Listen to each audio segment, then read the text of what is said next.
പ്രധാനപ്പെട്ട വിവരം കേരള കോൺഗ്രസ് മധ്യകേരളത്തിൽ മറ്റു ചില രാഷ്ട്രീയ സംഭവ വികാസങ്ങൾ കൂടി മധ്യകേരളം സാക്ഷ്യം വഹിക്കുമോ എന്നുള്ളത് കാത്തിരുന്ന് കാണണം.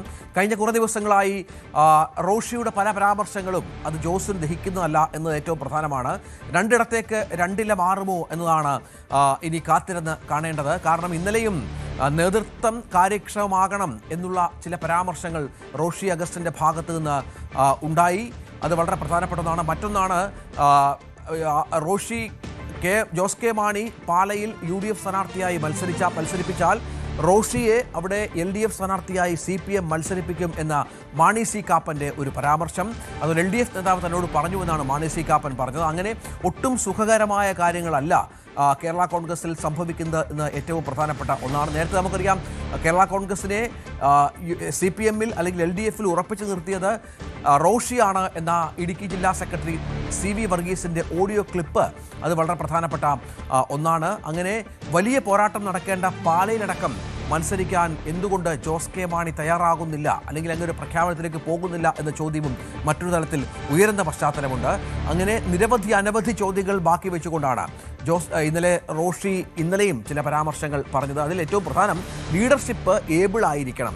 എങ്ങനെ ഏബിളാണെന്ന് കണ്ടാൽ മാത്രമേ ജനം കൂടെ നിൽക്കൂ എന്നാണ് ചെയർമാൻ മത്സരിക്കും എന്നാവർത്തിച്ചുകൊണ്ട് റോഷി അഗസ്റ്റിൻ പറഞ്ഞത്. അത് വലിയ കോൺഫിഡൻസ് ഉണ്ടാക്കുമെന്നുമൊക്കെ പറയുന്നുണ്ട്. എന്നാൽ സിറ്റിംഗ് MLA-മാരോ താനോ വീണ്ടും മത്സരിക്കുന്നതിൽ തീരുമാനമായിട്ടില്ല എന്നാണ് ഇതിനുള്ള ജോസ് കെ മാണിയുടെ മറുപടിയായി വന്നത്. എന്താണ് റോഷിയുടെ ലക്ഷ്യം? ജോസ് കെ മാണി ഇനിയും റോഷിയുടെ ഇത്തരം വർത്തമാനങ്ങൾക്ക് കാതോർത്തുകൊണ്ട് ഒരുമിച്ച് പോകുമോ എന്ന കാര്യമൊക്കെ കാത്തിരുന്ന് കാണേണ്ടി വരും. നമുക്ക് പ്രധാനപ്പെട്ട ഈ വിഷയങ്ങളിലേക്ക് കടക്കണം. ശ്രീജിത്തും ഒപ്പം TG സജിത്തും വിവരങ്ങൾ പങ്കുവെക്കും. അതിൽ ശ്രീജിത്ത് കഴിഞ്ഞ 2 ദിവസങ്ങളായി നടത്തുന്ന മൈക്ക് പിടിച്ചു വാങ്ങുന്ന റോഷിയെ നമ്മൾ കണ്ടു. ഇന്നലെ നേതൃത്വം ഏബിളാകണം, ലീഡർഷിപ്പ് ഏബിളാകണം എന്ന് പറയുന്ന റോഷിയെ നമ്മൾ കണ്ടു. റോഷി കുറച്ചുകൂടി ആർജവത്തോടെ സംസാരിക്കുന്നുണ്ട്. കേവലം ചോരത്തിളപ്പാണ് എന്നുള്ള ജോസ് കെ മാണിയുടെ നിലപാടിനെ അല്ലെങ്കിൽ പരാമർശത്തെ തള്ളിക്കൊണ്ടാണ് വീണ്ടും ഇത്തരം കാര്യങ്ങളുമായി റോഷി എത്തുന്നത്. എന്ത് സൂചനയാണ് ഇത് നൽകുന്നത്?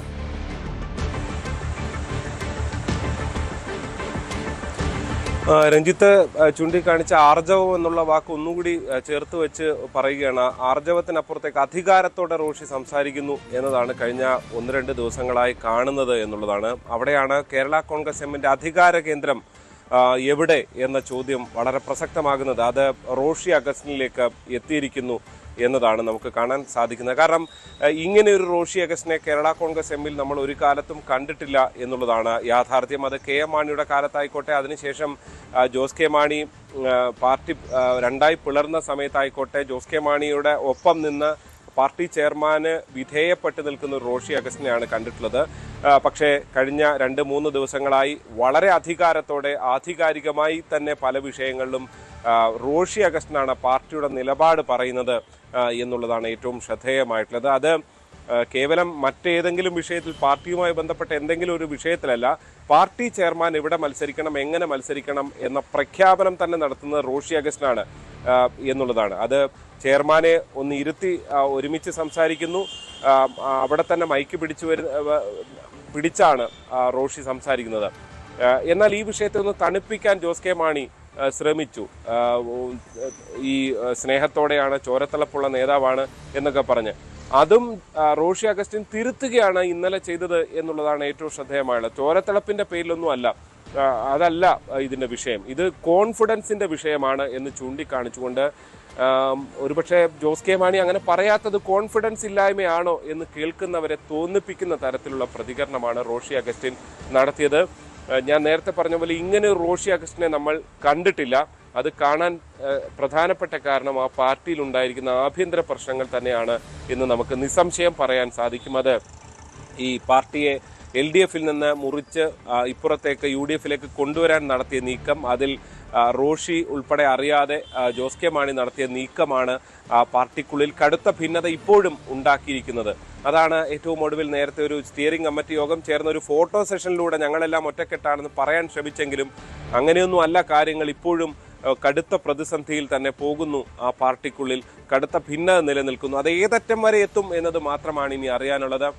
ഒരുപക്ഷെ റോഷിയുടെ ഈ കടുത്ത നിലപാട് ഇനിയും തുടർന്നാൽ ജോസ് കെ മാണിക്കും തിരിച്ച് കൂടുതൽ കടുത്ത നിലപാടിലേക്ക്. ജോസ് കെ മാണി ഇന്നലെ വൈകുന്നേരം ഏറ്റവും ഒടുവിൽ ഈ ആർജവത്തിന്റെ കാര്യമൊക്കെ റോഷി പഠിപ്പിക്കുമ്പോൾ ജോസ് കെ മാണി തിരിച്ച് ചോദിക്കുന്നത് ഈ മുലപ്പാലിന് ഉപ്പുണ്ടെന്നോ, അങ്ങനെ ആ തരത്തിലുള്ള അത് വീണ്ടും ചോദിക്കേണ്ട കാര്യമില്ലല്ലോ എന്നൊക്കെയുള്ള തരത്തിലുള്ള മറുപടിയും ജോസ് കെ മാണിയും പറയാൻ തുടങ്ങിയിരിക്കുന്നു. ഇന്ന് എറണാകുളത്താണ് ജോസ് കെ മാണിയുടെ ജാഥയുള്ളത്. ഇന്ന് ആ ജാഥയുടെ സമാപനമാണ്. നാളെ പാലയിൽ ഉണ്ടാകും ജോസ് കെ മാണി എന്നാണ് അറിയാൻ സാധിക്കുന്നത്. എന്തായാലും തിരക്കിട്ട രാഷ്ട്രീയ നീക്കങ്ങൾ കേരള കോൺഗ്രസിൽ എമ്മിൽ ആഭ്യന്തരമായി നടക്കുന്നു എന്ന് തന്നെയാണ് നമുക്ക് അറിയാൻ സാധിക്കുന്നത്. അതൊരു പിളർപ്പിലേക്ക് പോകുമോ എന്ന ഒരു സംശയം മാത്രമാണ് ഇനി ബാക്കിയുള്ളത്. തീർച്ചയായും അത് അവിടെയാണ് UDFന്റെ പ്രതീക്ഷ വല്ലാതെ വർദ്ധിക്കുന്നത്. നമുക്കറിയാം, ഒരു തവണ അത് പരസ്യമായ രഹസ്യമാണ്, സംശയമില്ല. ഒരു തവണ UDFിലേക്ക് എത്താൻ ജോസ് കെ മാണി വളരെ കൃത്യമായി ശ്രമിച്ചിരുന്നു. അവിടെ CPM റോഷിയെ ഇറക്കി തടയിടുകയായിരുന്നു. അത് CPMന്റെ ഇടുക്കി ജില്ലാ സെക്രട്ടറിയുടെ ശബ്ദ സന്ദേശം പുറത്തു വന്നപ്പോൾ അത് വ്യക്തമാണ് എന്ന് കൃത്യമാണ്. ഇവിടെ ഇപ്പോഴും CPM ചില കാര്യങ്ങൾ റോഷിയോട് സംസാരിക്കുന്നുണ്ട്, ചില വാഗ്ദാനങ്ങളടക്കം റോഷിക്ക് നൽകിയിട്ടുണ്ട് എന്നാണ് മനസ്സിലാക്കുന്നത്. അതുകൊണ്ട് തന്നെയാണ് കേരള കോൺഗ്രസിന്റെ മിക്ക MLA-മാരും റോഷിക്കൊപ്പം അടിയുറച്ചു നിൽക്കുന്നത്. അതാണ് ജോസിനെ വല്ലാതെ ആശയക്കുഴപ്പത്തിലും പ്രതിസന്ധിയിലുമാക്കുന്നത് എന്നത് സംശയമില്ലാത്ത കാര്യമാണ്. റാന്നി MLA പ്രമോദ് നാരായൺ അടക്കം ഉള്ള ആളുകൾ റോഷിക്കൊപ്പം പാറ പോലെ ഉറച്ചു നിൽക്കുന്നു, CPM-നൊപ്പം നിൽക്കാനെന്നാണ് മനസ്സിലാക്കേണ്ടത്. അതുതന്നെയാണ് ജോസിനെ ഒന്ന് പുറകോട്ട് വലിച്ചത്. പക്ഷേ ഇപ്പോഴും ആ സംഭവവികാസങ്ങൾ കെട്ടടങ്ങിയിട്ടില്ല. UDF പ്രതീക്ഷ വെക്കുന്നുണ്ട് വീണ്ടും ഈ പുതിയ കാര്യങ്ങളിൽ എന്നാണ്. TG സൈത്ത് കൂടി. സൈത്ത്, UDFന് ജോസ് കെ മാണിയെ വരിക എന്ന് പറഞ്ഞാൽ ചെറിയ സംഗതിയല്ല.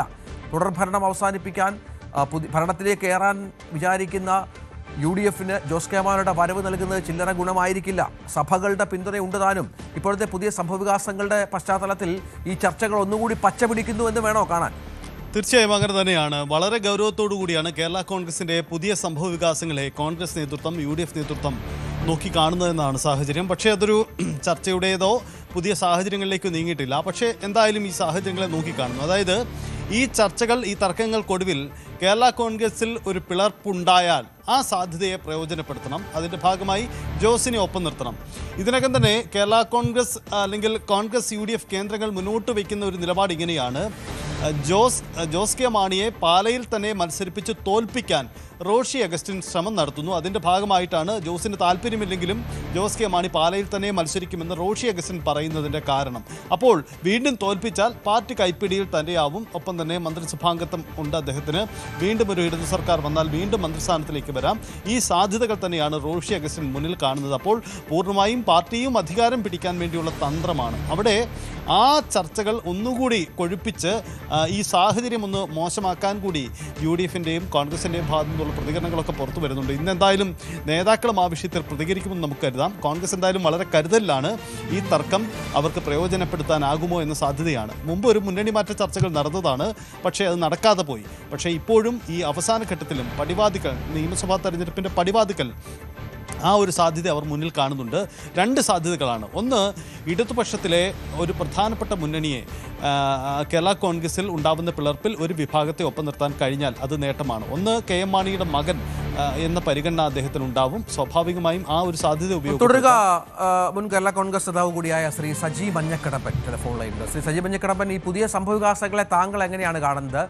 ഒരു സമയത്ത് UDFിലേക്ക് പോകും എന്ന് ഏതാണ്ട് ഉറപ്പിച്ചിരുന്നു കേരള കോൺഗ്രസ്. പക്ഷേ അവിടെ റോഷി തടയിടുന്നു, ചില ഇടപെടലുകൾ ഉണ്ടാകുന്നു. CPMന്റെ പിന്തുണ റോഷിക്ക് വരുന്നു. കേരള കോൺഗ്രസിലെ MLA-മാരിൽ ഭൂരിഭാഗവും റോഷിക്കൊപ്പം നിൽക്കുന്നു. അക്ഷരാർത്ഥത്തിൽ വല്ലാത്തൊരു ആശയപ്രതിസന്ധിയിലാണോ ജോസ് കെ മാണി ഉള്ളത്? അല്ല, തീർച്ചയായും ഇതിൽ അത്ഭുതപ്പെടേണ്ടതില്ല. റോഷി അഗസ്റ്റിന്റെ നിലപാടിൽ അദ്ദേഹം, നമുക്കറിയാം, ബഹുമാനായ KM മാണി സാർ ഉണ്ടായിരുന്ന കാലഘട്ടത്തിലും അദ്ദേഹത്തെ തെറ്റിദ്ധരിപ്പിച്ചും അദ്ദേഹത്തെ ഭീഷണിപ്പെടുത്തിയും അദ്ദേഹത്തിന് വേണ്ട സ്ഥാനങ്ങളൊക്കെ നേടിയെടുത്തു.